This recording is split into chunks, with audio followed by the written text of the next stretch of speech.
here we are. I turned down here at the next block. Thanks, mister. I'll get off there.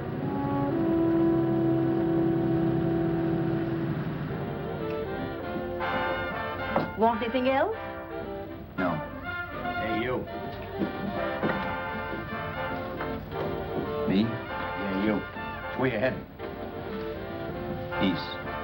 Too bad. I thought if you was heading north, I might be able to help you out. I'm pushing the Salt Lake, and I don't like to ride it alone at night. I'm one of those guys that got to talk or I fall asleep. Oh, sure, now, my partner, he's got Lou to keep him company, but I ain't got nobody at all. Where you coming from? West. Yeah, sure, I know, but where, L.A.? Maybe. Got a cousin out in L.A. You don't say. Yeah, he's been out. You're not much of a talker, are you? My mother taught me never to speak to strangers. Oh, a wise guy. So what? Okay, don't get sore. Just trying to be sociable, that's all. Hey, Glamorous. You change for a dime, will you?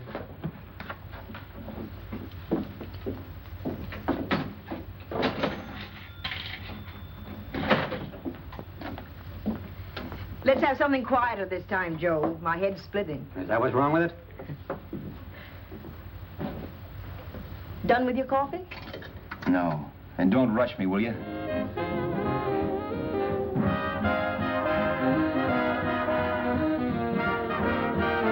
Hey, turn that off. Will you turn that thing off? What's eating you now? Yeah, what's eating you? That music, it stinks. Oh, you don't like it, huh? No, turn it off. Oh, wait a minute, pal. That was my nickel, see? This is a free country, and I play whatever I wanted. Okay. Sure, and if you don't like it, you don't have to listen to it. And you can leave here anytime you want to. Okay, I'm sorry I asked. First good piece played tonight and you don't like it. Some people just ain't got any good taste.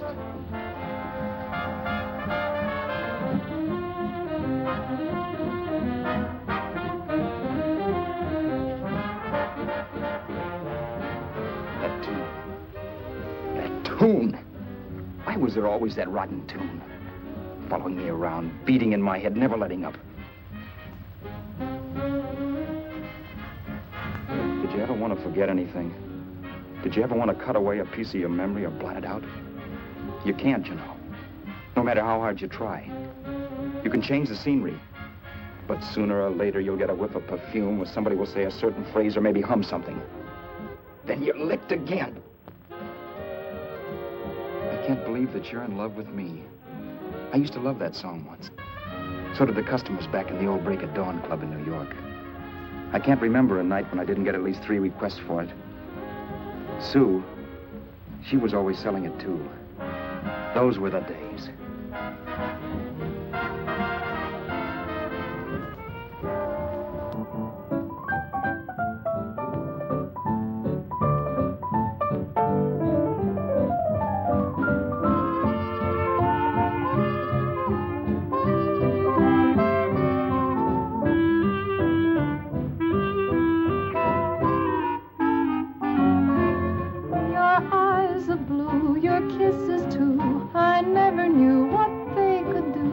I can't believe that you're in love with me.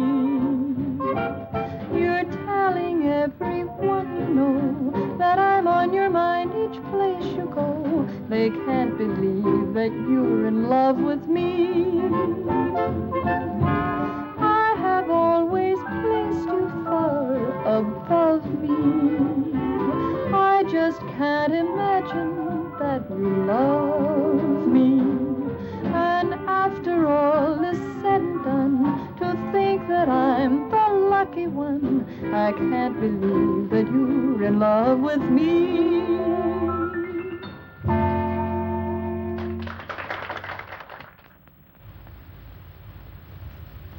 It wasn't much of a club, really. You know the kind. A joint where you could have a sandwich and a few drinks and run interference for your girl on the dance floor. I pounded the piano in there every night from 8 until the place closed up, which usually meant 4 in the morning. A good job as jobs went in those days. Then, too, there was Sue, who made working there a little like working in heaven. But how we felt about each other, well, there was nothing very unusual in that. I was an ordinary healthy guy, and she was an ordinary healthy girl, and when you add those two together, you get an ordinary healthy romance, which is the old story. Sure, but somehow, the most wonderful thing in the world.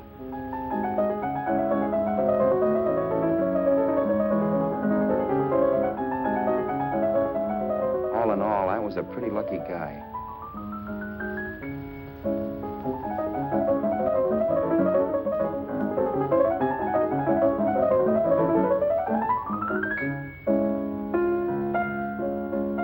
Mr. Paderewski, I presume. It's beautiful. You're going to make Carnegie Hall yet, Al? Yeah, as a janitor. I'll make my debut in the basement. I don't blame you for being bitter, darling, but you mustn't give up hope. Why, someday... Yeah, someday. If I don't get arthritis first. In the meantime, let's blow this trap.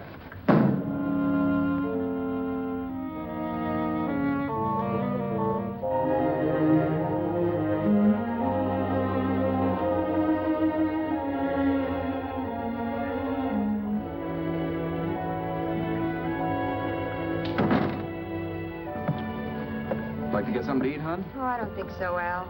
I lose my appetite working in this flea bag. Let's go home. Okay. I can't stand much more of that dump. Did you see that drunk tonight trying to paw me? No, what drunk? Does it matter what drunk? Say, what's the matter with you tonight, darling? That's the third time you started to tell me something and then stopped. We shouldn't have any secrets from each other, Sue. Next week, we're going to make with the ring and the license. You and me will be a team. Yes, that's right. In the Bush League. I don't get you. We've been struck out. It's a funny way to talk, darling. Don't you want to marry me? Al, look, I love you. You know I do, and I want to marry you. But? But not now. Only after we've made good. Sunday, I'm going away. Oh, I know you'll think it's silly. That's why I hesitated to tell you. But I'm going to California. I want to try my luck in Hollywood. That's the most stupid thing I ever heard of. Don't you know millions of people go out there every year and wind up polishing cuspidors? I thought you had better sense. You sound as if you don't think I have any talent. That has nothing to do with it. I'll make out all right. Maybe. But what about me? Doesn't it mean anything to you that you're busting up all our plans? We may not see each other for years? It won't be that long. I thought you loved me. I do. You know I do. Well, here we are. Al, why can't you see my side of it? I'm young. We both are, and we've got all the time in the world to settle down. Oh, really, darling, what I'm doing is the only sane thing to do. I hate the thought of being so far away from you, but we'll be together again someday. Maybe you'll decide to come out too later on. So long. Al, aren't you going to kiss me goodnight? Sure, why not? Good night.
Roberts. You hit the jackpot this time. $10. Thanks.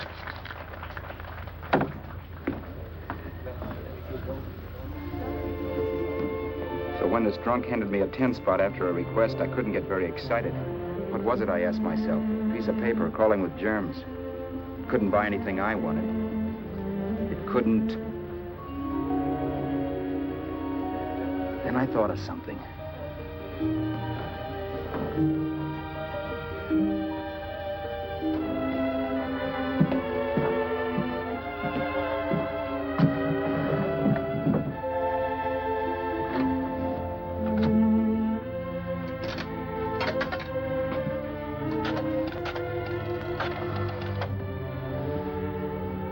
Long distance. I'd like to put a call through to Los Angeles. Miss Harvey. Sue Harvey, Harvey. The number is Crestview 65723.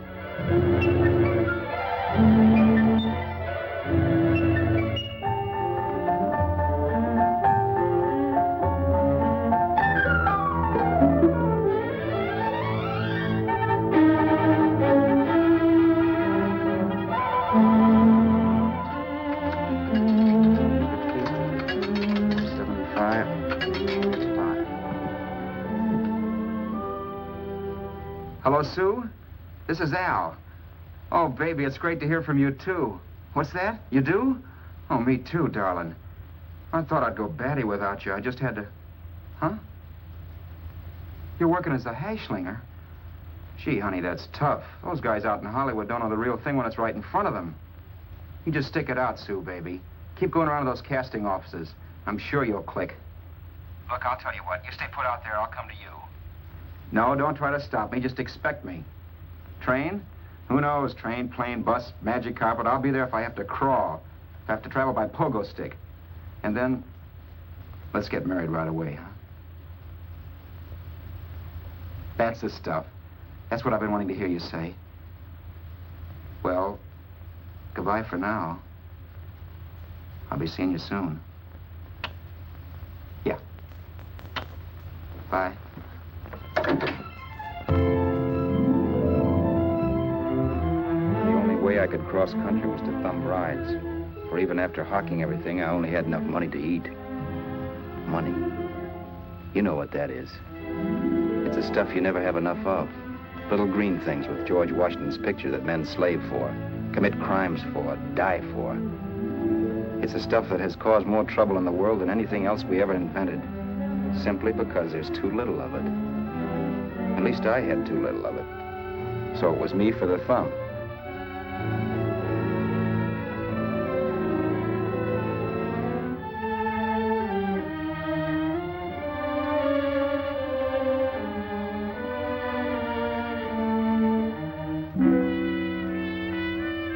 Ever done any hitchhiking? It's not much fun, believe me. Oh, yeah, I know all about how it's an education, how you get to meet a lot of people and all that. But me, from now on, I'll take my education in college, or in PS 62, or I'll send $1.98 in stamps for 10 easy lessons.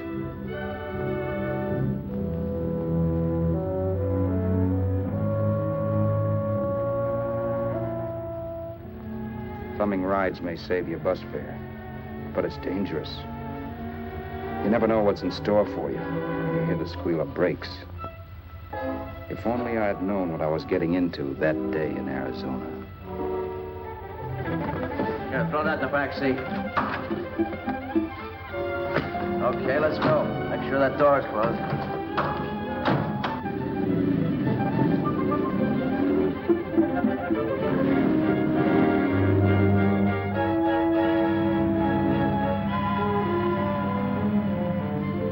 You know, Emily Post ought to write a book of rules for guys thumbing rides.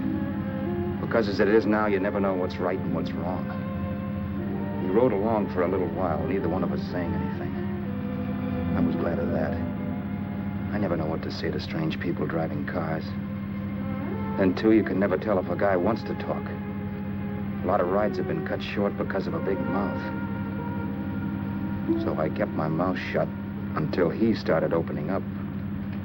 Hand me that little box, the compartment, will you, pal? Hold the wheel, will you?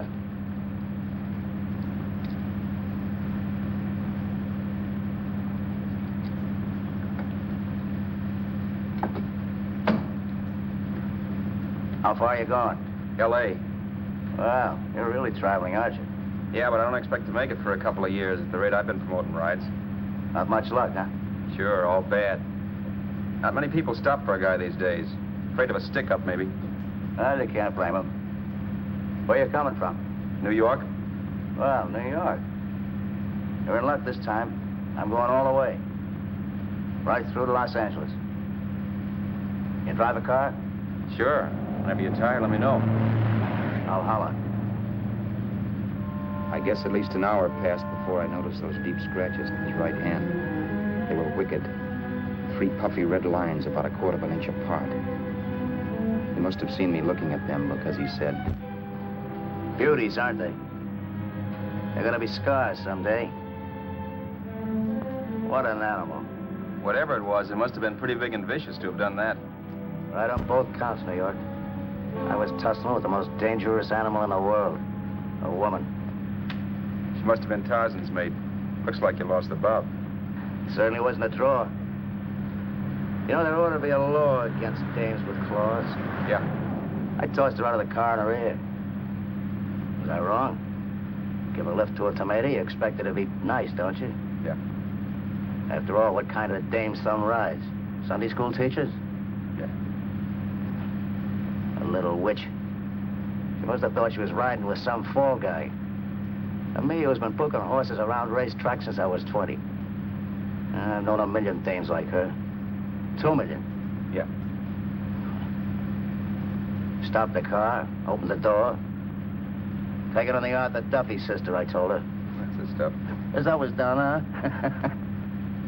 But if you want to see a real scar, brother, get a load of this. Wow. I got that one dueling. Dueling? Yeah, we're just kidding, of course. My dad owned a couple of Franco-Prussian sabers. Kept them on the wall for decorations. Well, one day, the kid and I took them down when the old man wasn't around. Had a duel. He got me in the arm here. Pretty mean cut. Infection set in later. Yeah, I can see that. Now, give me that box again, will you? Yeah.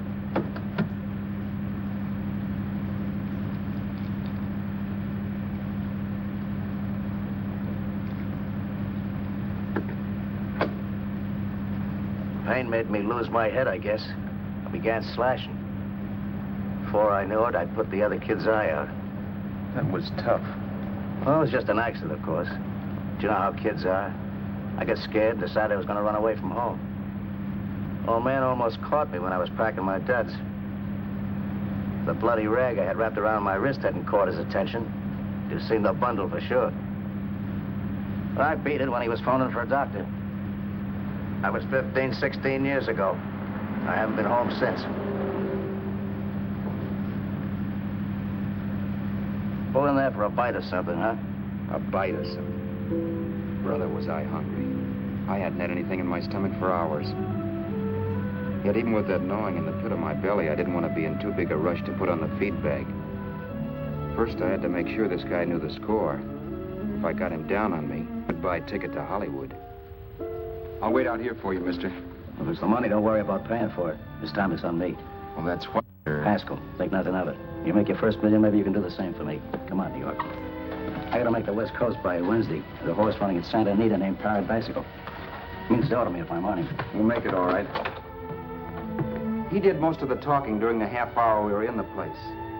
I ate. He rambled on about his old man, whom we hadn't heard from since he ran away as a kid. Now he happened to become a bookie. And then all about how he got rooked in Miami. One race, 38 grand. They cleaned out my book. How do you like that? That was tough luck. Yeah, and I'm supposed to be the smart guy. Well, you just wait. I'm going back to Florida next season with all kinds of jack. And you watch those stinkers run for cover. Want anything else? No, thanks. I've had plenty.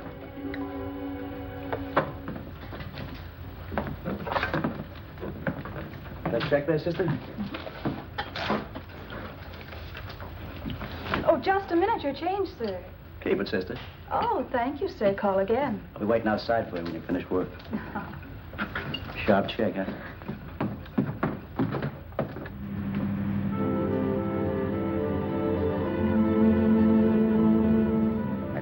that night while Haskell slept like a log. After a while, I began to get sleepy myself. I was happy, though. Soon I'd be with Sue again. The long trip was practically over, and there'd be no more hoofing it down the concrete. I began to think of the future, which couldn't have been brighter if I'd embroidered it with neon lights. It was nice to think of Sue shooting to the top. It's amazing what a full belly can do to your imagination. Your eyes are blue, your kisses too. I never knew what they could do. I can't believe that you're in love with me. You're telling everyone you know I'm on your mind each place you go. I can't believe that you're in love with me.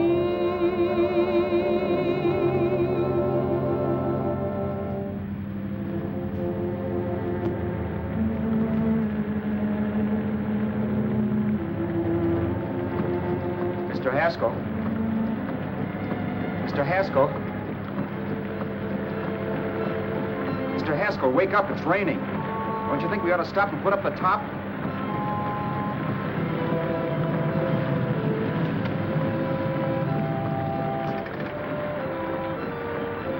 Mr. Haskell, I'm going to put up the top.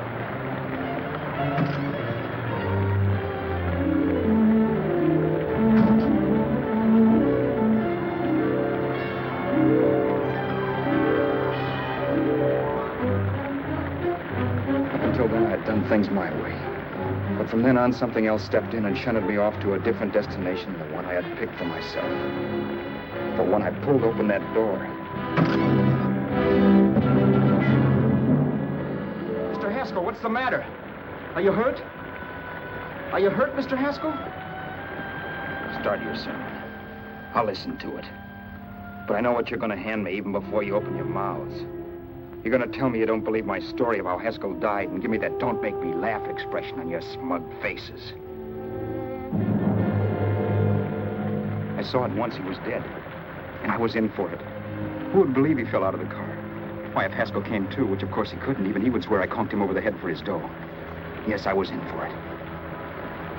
Instinct told me to run, but then I realized it was hopeless. There were lots of people back down the road who could identify me. That gas station guy and the waitress. I would be in a worse spot then, trying to explain why I beat it. The next possibility was to sit tight and tell the truth when the cops came. But that would be crazy. They'd laugh at the truth. I'm not having my head in a noose.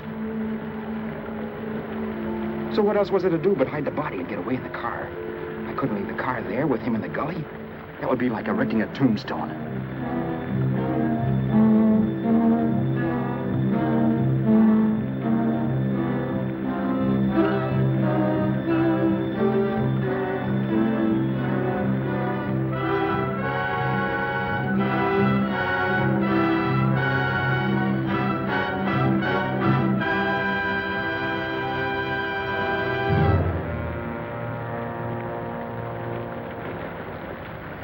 My idea was to cover him with brush, not to rob him. But then I remembered that even if I only drove the car for 100 miles or so, I would need money for gas.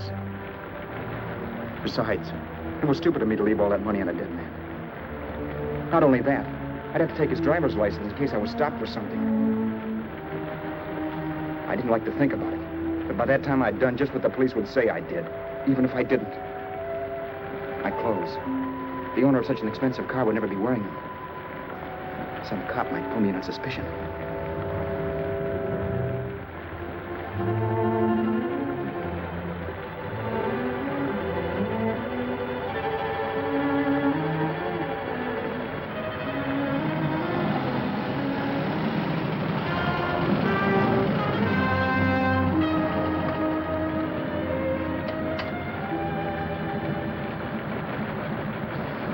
Hey, you, this your car? Don't you know better than to leave a car with the wheels halfway in the middle of the road? That's the way accidents happen. I'm sorry, officer. I was just putting up my top. I didn't think. Well, the next time, think. I'll let you go now, but watch your step in the future. I know that's a lonely stretch, but cars come by here once in a while, and we have plenty of crack-ups. Thanks, officer.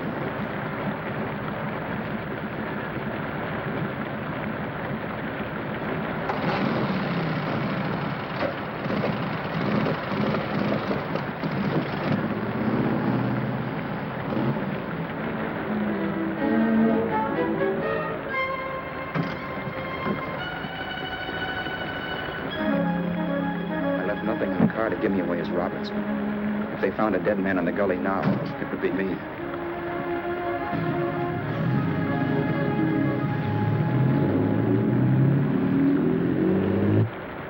As I drove off, it was still raining, and the drops streaked down the windshield like tears. I kept imagining I was being followed and that I could hear sirens back in the distance. Just how long it took me to cover the 60-odd miles to the California state line, I don't know. I lost all track of time. But the rain had stopped and the sun was up when I pulled up to the inspection station. Hello? Carrying any fruits or vegetables? No. Any livestock or poultry? No. I'd see your registration and driver's license, please. Anything in the baggage compartment? Just baggage. Charles Haskell, Jr., age 30, brown eyes, dark hair. Identifying marks, none. Are you Charles Haskell, Jr.? Yes. Well, remember, if you're employed and you stay over 30 days, you take out California plates. All right, officer, but I'll only be in the state a short while. Right, you can go now.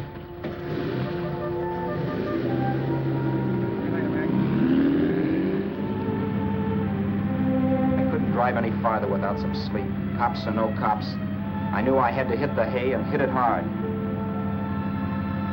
I was dead tired.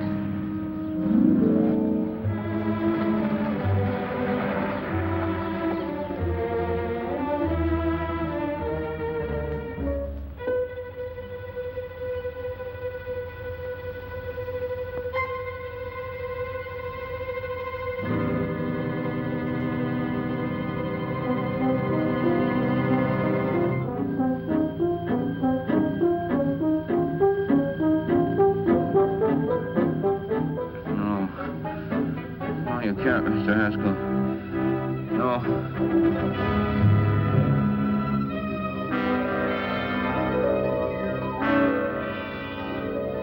Mr. Haskell, you can't die. I think I did it. No, Mr. Haskell. No.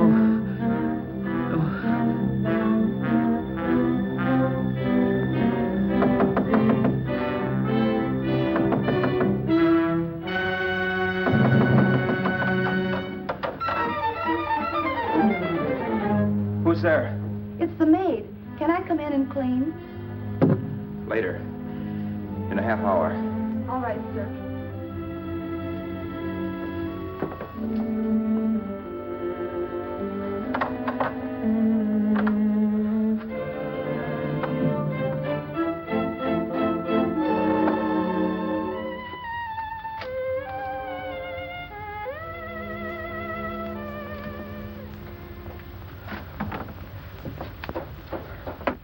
There was no time to lose. Every minute I had to be Charles Haskell was dangerous. And I'd have to be Charles Haskell until I got to some city where I could leave the car and be swallowed up.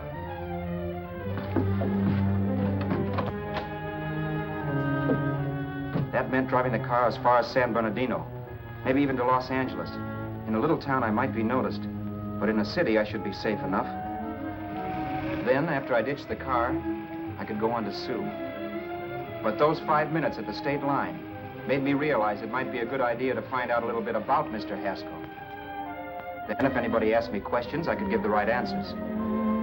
The first thing I found out was that I had $768. This was a lot of jack, but believe me, it was the kind of money I'd rather not have.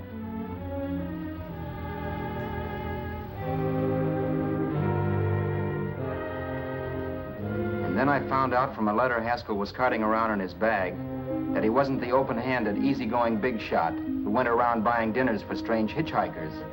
Before I got done reading it, I saw him more as a chiseler. It was written to his old man in California, the one he hadn't seen in so many years. In it, Haskell posed as a salesman of hymnals, of all things. It was easy to see where Haskell expected to raise a new stake for his book in Miami by rooking his old man. That was about all I found out from his effects, and it was enough. I told myself, maybe old man Haskell was lucky his son kicked off. He would never know it, but it saved him from taking a flyer in Sacred Literature Preferred.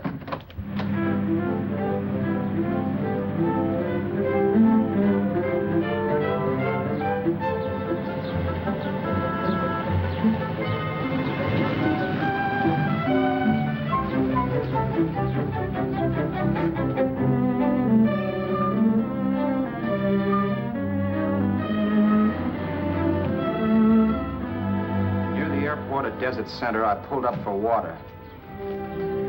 There was a woman. Hey, you! Come on if you want to ride.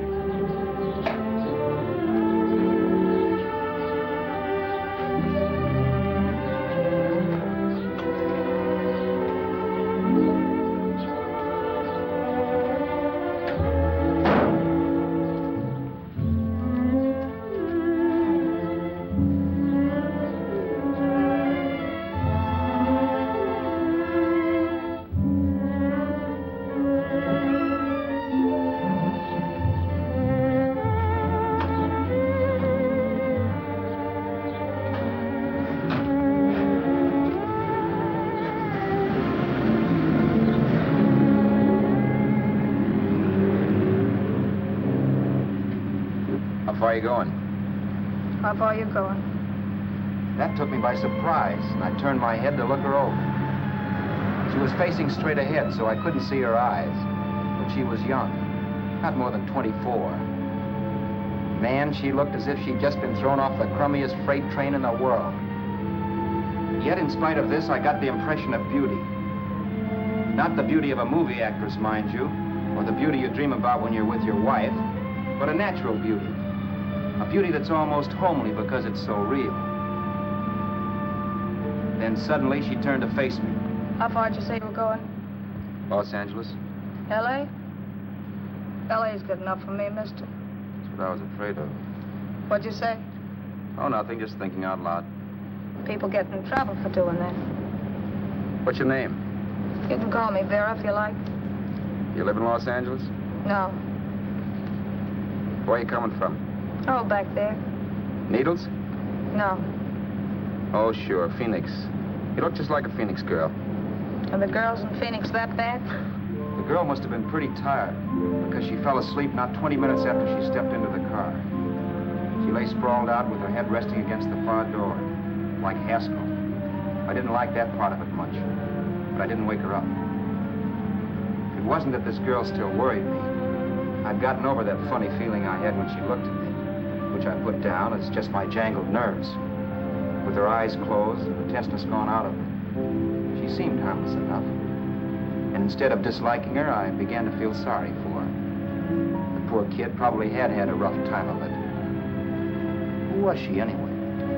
And why was she going to Los Angeles? And where'd she come from in the first place? The only thing I knew about her was her name. Not that it made any difference. A few hours more and we'd be in Hollywood. I'd forget where I parked the car and look up Sue. This nightmare of being a dead man would be over. Who this dame was, well, it was no business of mine. Where did you leave his body? Where did you leave the owner of this car? You're not fooling anyone. This buggy belongs to a guy named Haskell. That's not you, mister. You're out of your mind. That's my name, Charles Haskell. I can prove it. It's my driver's Save license. yourself the trouble, mister. Having Haskell's wallet only makes it worse. It just so happens I rode with Charlie Haskell, all the way from Louisiana. He picked me up outside of Shreveport. You rode? You heard me. Then it all came back to me. All the talk about dueling and scars and scratches. There was no doubt about it. Vera must be the woman Haskell had mentioned. She must have passed me while I slept. Well, I'm waiting. My goose was cooked. She had me. That Haskell guy wasn't dead yet.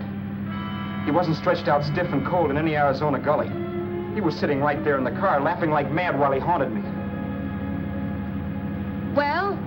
There was nothing I could say. It was her move. Vera, whatever her name was just my luck picking her up on the road. It couldn't have been Helen, or Mary, or Evelyn, or Ruth. It had to be the very last person I should ever have met. That's life. Whichever way you turn, fate sticks out a foot to trip you.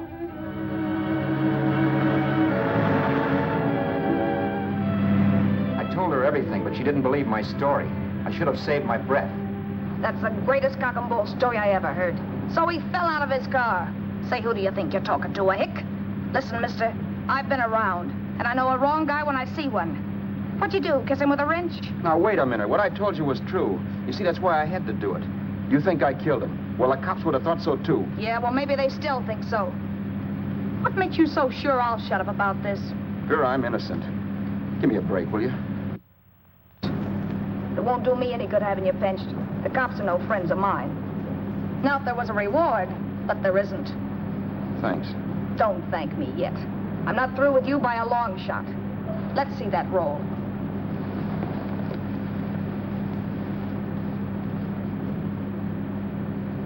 Is that all Haskell had?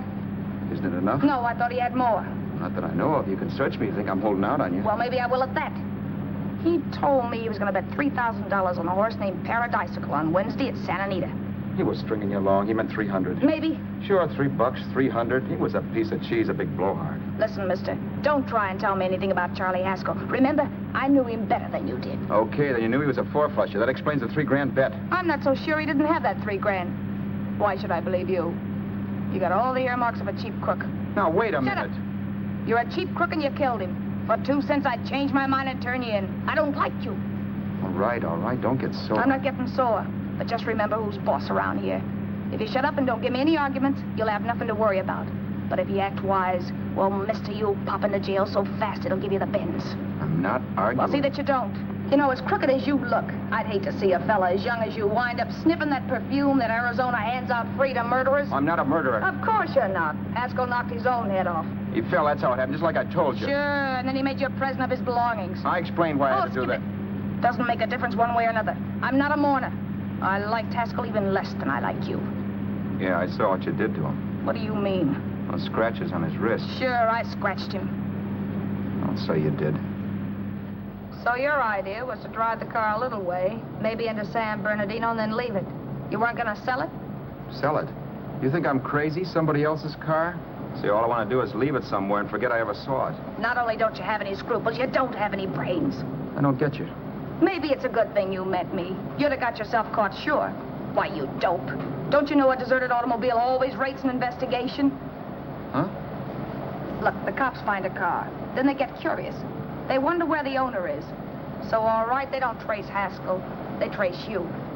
I never thought of that. The only safe way to get rid of the car is to sell it to a dealer. Get it registered under a new name. Say, stop at the next store. I want to get a bottle and do some shopping before we hit L.A. Okay. As soon as we find a place, I'll drop you off and pick you up later. Nothing doing. You're coming in, too. From now on, you and I are like the Siamese twins. Have it your way. If I don't get the point. The point is, I don't want you to get lost. I'm not going to beat it if that's what you're afraid of. I'll say you're not. Well, I'm going to see that you sell this car so you don't get caught. Thanks. Of course, your interest wouldn't be financial, would it? You would want a small percentage of the profits. Well, now that you insist, how can I refuse? 100% will do. Fine. I'm relieved. I thought for a moment you were going to take it all. I don't want to be a hog.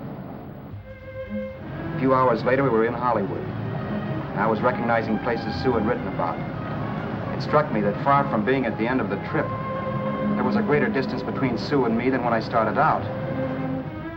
Vera wasn't kidding with that Siamese twins crack. She rented a little apartment as Mrs. Charles Haskell. When I objected to this, she explained that it was on account of the car.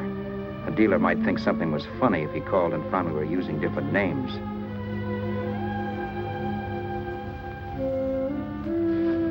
Home, sweet home. Yeah. Not bad, either.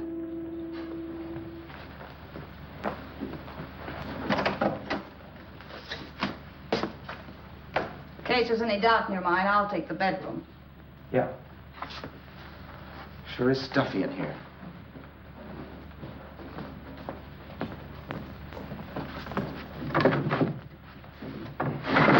Keep the window shut. Okay. The old crow downstairs said there's a folding bed behind this door.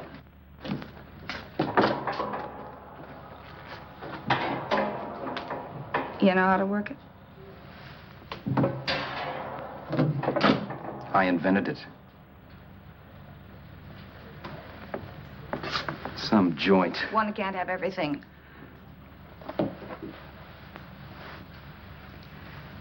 I'm first in the bathtub. I don't know why, but I figured you would be.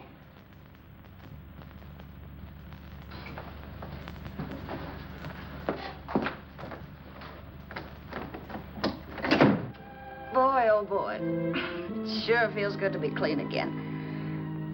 I must be 10 pounds lighter. You must be. Well, hitching rides isn't exactly the way you keep your schoolgirl complexion. I wish that guy with the sacks would give up. Gets on my nerves. Forget it. Have a drink. Aren't you afraid I might take you up on it? If I didn't want to give you a drink, I wouldn't have offered it. Why be a sorehead, Roberts? You got yourself into this thing. You should be grateful I'm not turning you in. Why, if I wasn't regular, you'd be in the pen this minute, being photographed, fingerprinted, and being pushed around by the cops. So cheer up. Get rid of that long puss. Or is your conscience bothering you?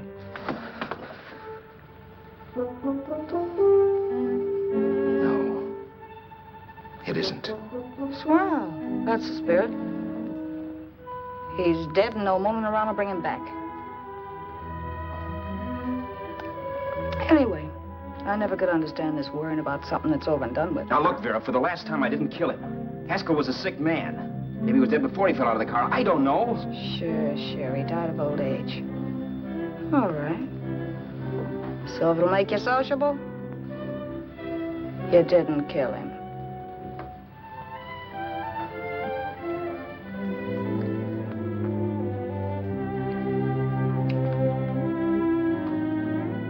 Thanks.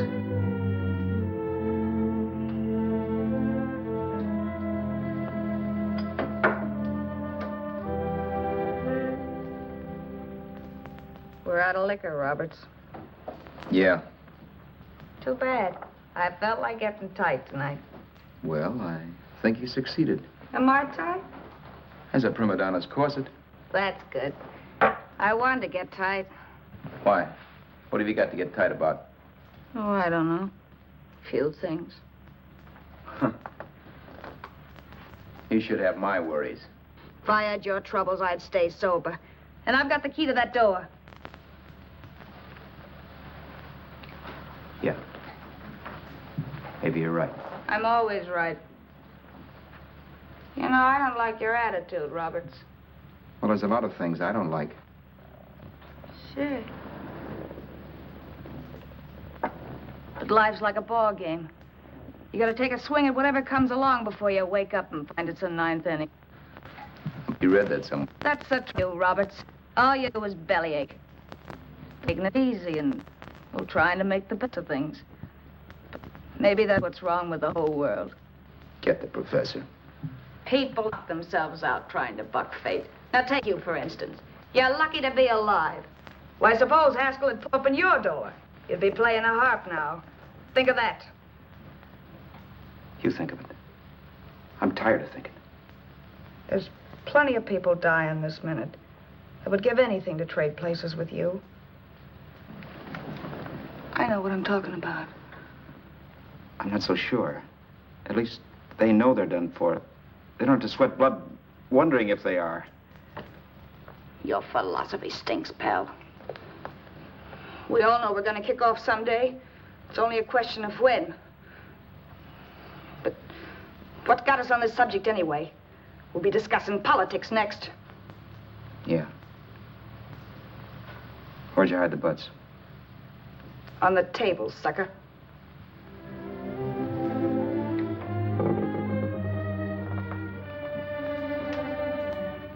We bored each other with conversation for a couple of hours longer. Every 5 minutes, one of us was wishing we had another bottle or a radio or something to read. Then finally, we ran out of chatter. I know it's only 11 o'clock, but I want to get up early and make the rounds of the used car lots. No hurry about that. We've got all the time in the world. Maybe you have, but if you think I want to stay cooped up in this place any longer than I have to, you're batty. It's not a bad place. Pay plenty for diggings like this in New York. I wouldn't like it if it was the Ritz.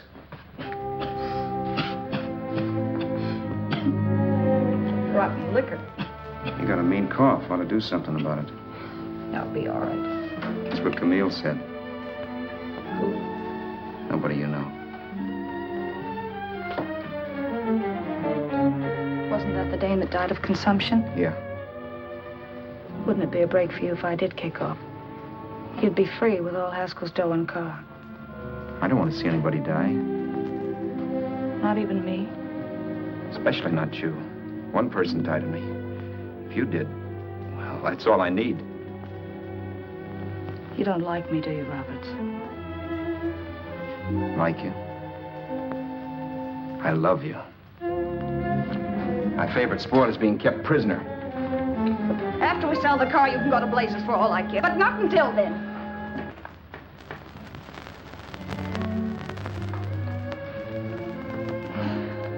I'm going to bed.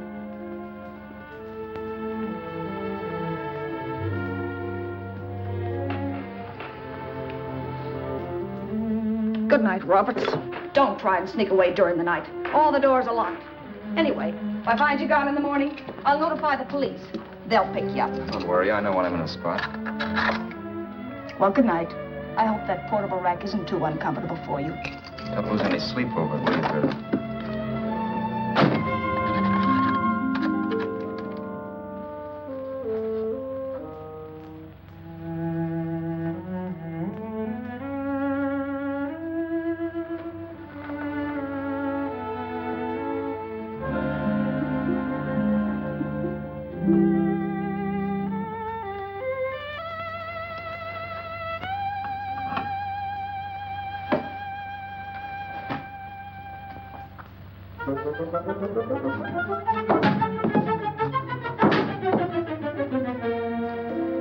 Crestview. 6, 5, 7, 2, 3. Hello? Hello? Hello? Hello?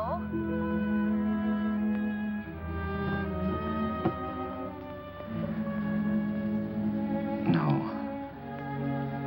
Not yet, darling. Tomorrow. Maybe. If this were fiction, I would fall in love with Vera, marry her, and make a respectable woman of her. Or else she'd make some supreme Class A sacrifice for me and die. Sue and I would bawl a little over her grave and make some crack about there's good in all of us. But Vera, unfortunately, was just as rotten in the morning as she'd been the night before. All right, I'm coming. Look, Vera, it's almost noon. So what? The dealers will be there all day? They'll be there all year, too, but it doesn't wait that long. Shut up. You make it like a husband. Well, do I rate a whistle? You sure do, but let's go. Let's go, let's go. I spent $85 in 2 hours preparing bait, and all you can say is let's go. Come on.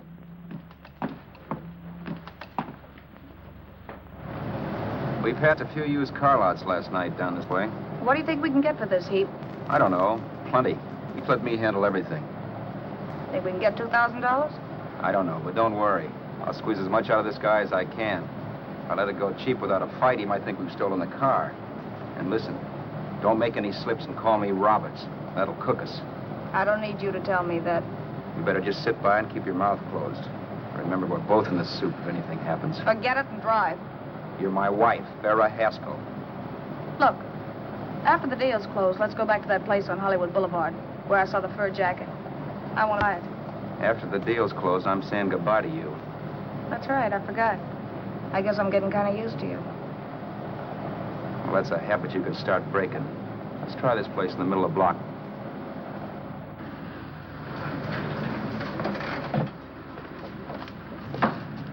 Good afternoon. What can I do for you? We're interested in selling a car. If the price is right. Well, if it's in good mechanical condition, it should blue book for about $1,600. Tony, take a look at this motor. $1,600. Are you kidding?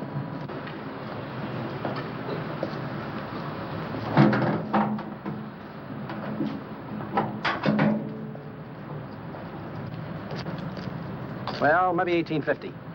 Before I let it go for $18.50, I'll wreck it and collect the insurance first.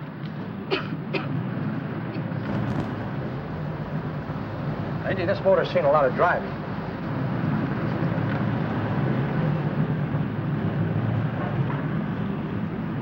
Well, the mechanic inspected the car. We haggled. At last, when we were all worn out, we hit a compromise. His price. Okay, it's a deal. All right, come in, we'll sign the papers. I have the ownership papers right here with me. Look, Vera, in the meantime, will you clean a dash compartment? There may be some stuff in it. All right, darling. $1,850. That dirty crook.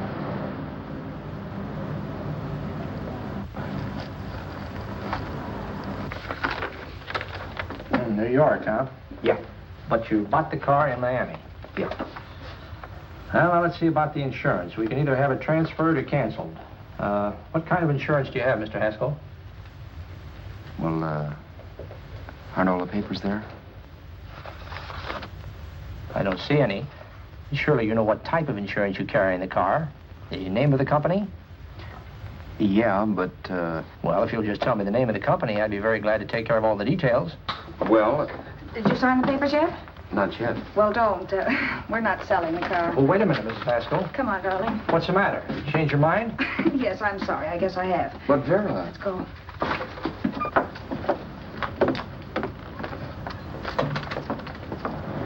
You got me out of a tight spot, Vera. But I still don't understand all this. You will in a minute. I almost threw away a gold mine. $18.50 isn't to be sneezed at. The car doesn't book for as much as I thought. We're not selling the car. You want to keep it. Now, wait a minute, Vera. You said yourself I wouldn't be safe until the car was in someone else's name. I'd like to be free of this mess when I go. That's just it, Roberts. You're not going.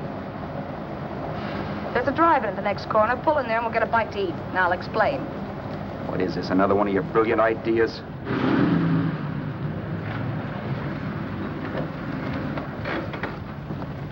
Oh, I take your order? Make mine a ham sandwich and coffee. And for you, sir? Oh, I don't care. The same. Thank you.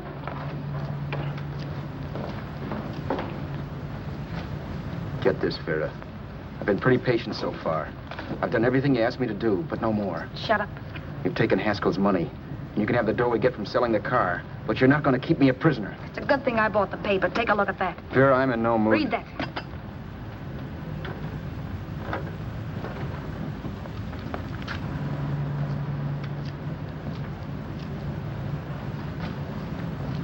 No. Yes. No, I won't do it. Yes, you will. You think I'm crazy? It's impossible, I tell you. Excuse me.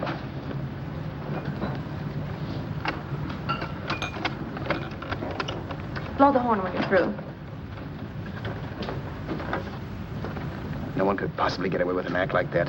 It'd be wise to me in a minute. Don't be yellow. You look enough like him. The same coloring and the same build. See how his clothes fit you? No kidding, you almost had me fooled for a while. Oh, grow up, Vera. Don't you think a father knows his own son? And there must be other relatives. The father won't have to know you. We'll wait till he gives up the ghost. He's an old geezer and he won't pull through. And as far as other relatives are concerned, they haven't seen you in 15 or 20 years. Eat. I'm not hungry. And I won't do it. It's not as tough as it sounds.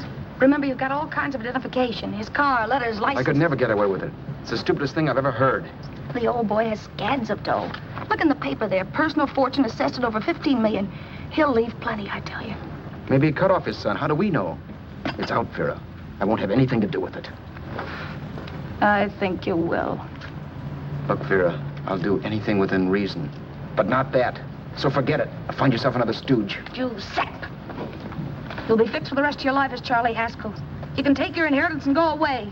No more worrying about the rent, no sweating, scheming, wondering where your next meal's coming from. Think about that, Roberts. Vera, please, you're talking too loud. On this, I'm splitting 50-50 with you. Sure, why not? We're both alike, both born in the same gutter. Now, take it easy, Vera. There's people around here. You don't know what you're talking about. We'll wait till we read that old man Haskell's dead. Then you show up. Like you read in New York that he was sick.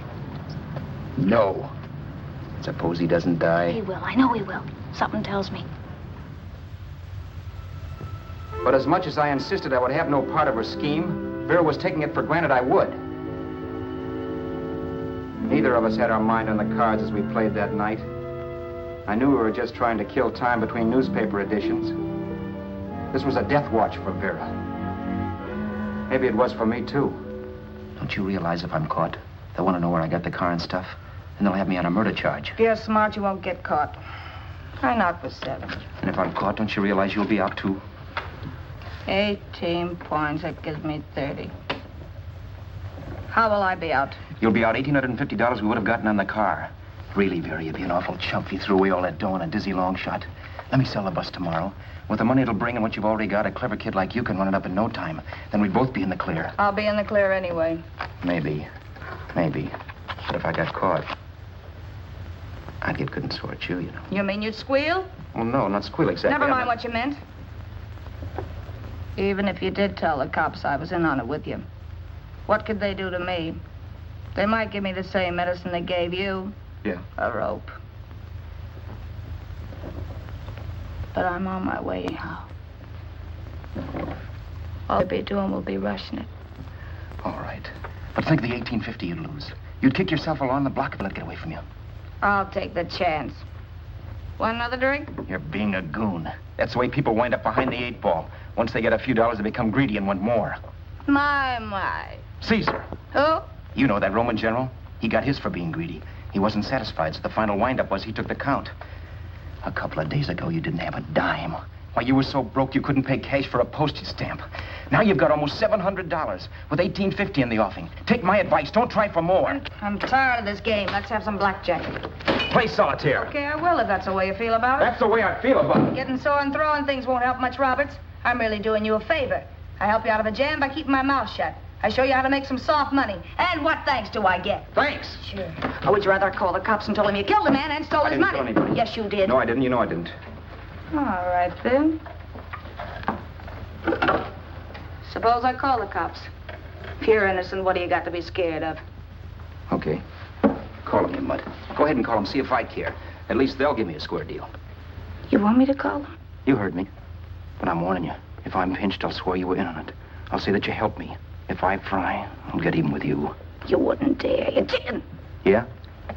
Then try it and see. Call them. Yeah. Okay, I will.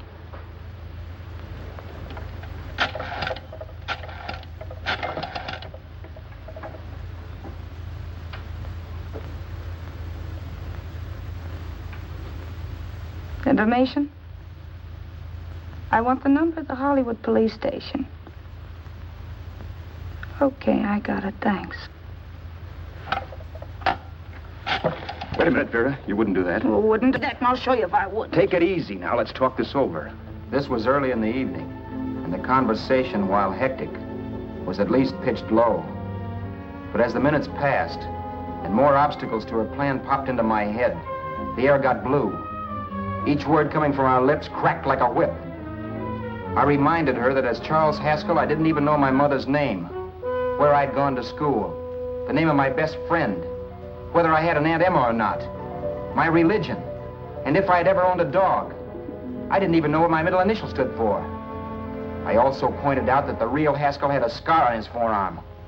His people never saw that scar. He told me he ran away right after putting out the kid's eye. Yeah, but his father knew he was cut. It'd have to be some kind of a mark. So what? The old man's dead, or will be. I hope by tomorrow morning's papers.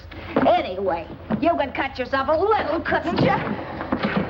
Boy, for that kind of dough, I'd let you cut my leg off. You're drunk and you're crazy mad, Vera. Turn me in if you want to, but I won't get mixed up in this. Besides, how do we know Haskell was such a phony? Maybe it wasn't the man's son at all. Maybe he just dreamed it up. Well, dreaming or not, you won't be dreaming when the law taps you on the shoulder. There's a cute little gas chamber waiting for you, Roberts. And I hear extradition to Arizona's a cinch. Where's that phone? Vera! Leave me alone. Vera! Here. I want a phone. Call police. I hate you yellow stinker. You leave me alone. I'll let you alone when you promise to leave the phone where it is. You're drunk. You don't know what you're doing. You're hurting me. Will you promise? All right.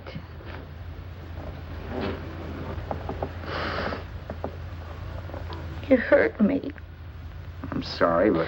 And it's hot in here. Open up a window. It's not hot. Don't tell me. Now, do you do it or do I do it? You're no gentleman, see? Yeah. All right. I'll open up the window. Vera!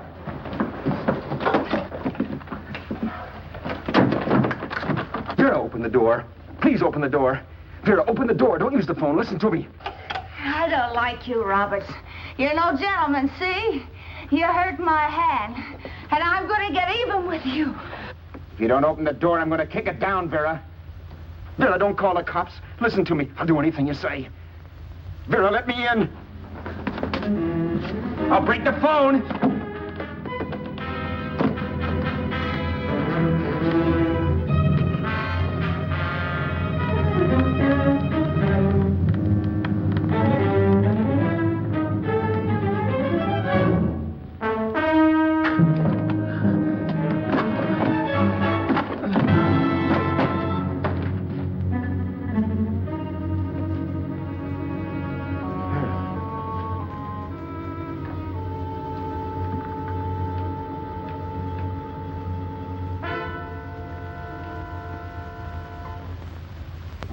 The world is full of skeptics.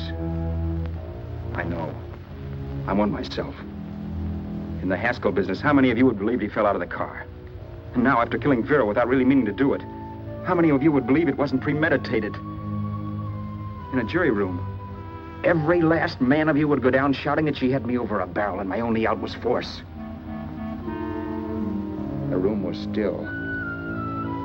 So quiet that for a while I wondered if I had suddenly gone deaf. It was pure fear, of course.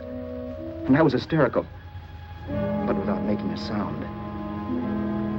Vera was dead, and I was her murderer. Murderer. What an awful word that is. But I'd become one.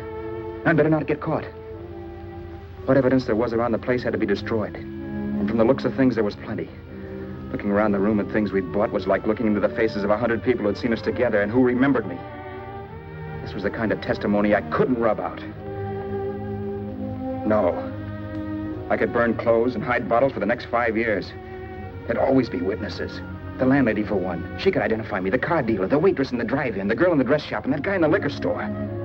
They could all identify me. I was cooked. Done for. I had to get out of there. While once I'd remained beside a dead body, planning carefully how to avoid being accused of killing him, this time I couldn't. This time I was guilty. I knew it. Felt it. I was like a guy suffering from shock. Things were whirling around in my head. I couldn't make myself think right. All I could think of was the guy with the saxophone and what he was playing. It wasn't a love song anymore. It was a dirge.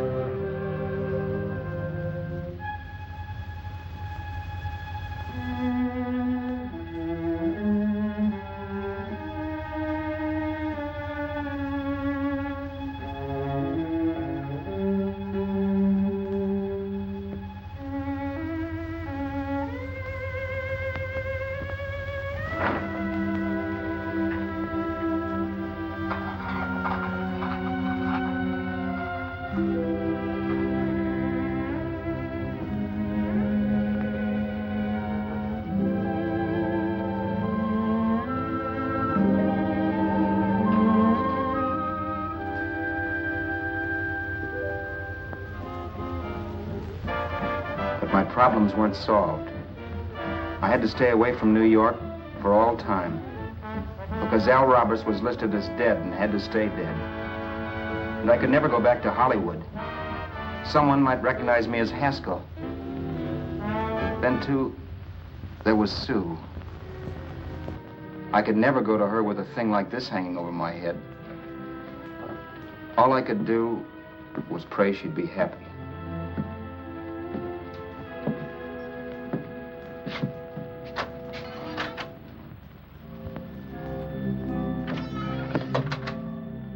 I was in Bakersfield before I read that Vera's body was discovered, and that the police were looking for Haskell in connection with his wife's murder.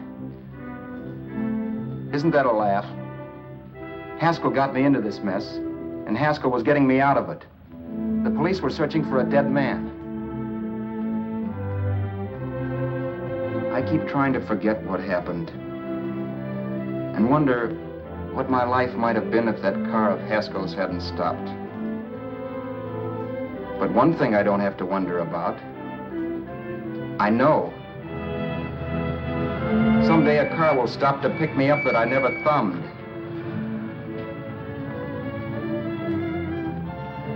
Yes. Fate, or some mysterious force, can put the finger on you or me for no good reason at all.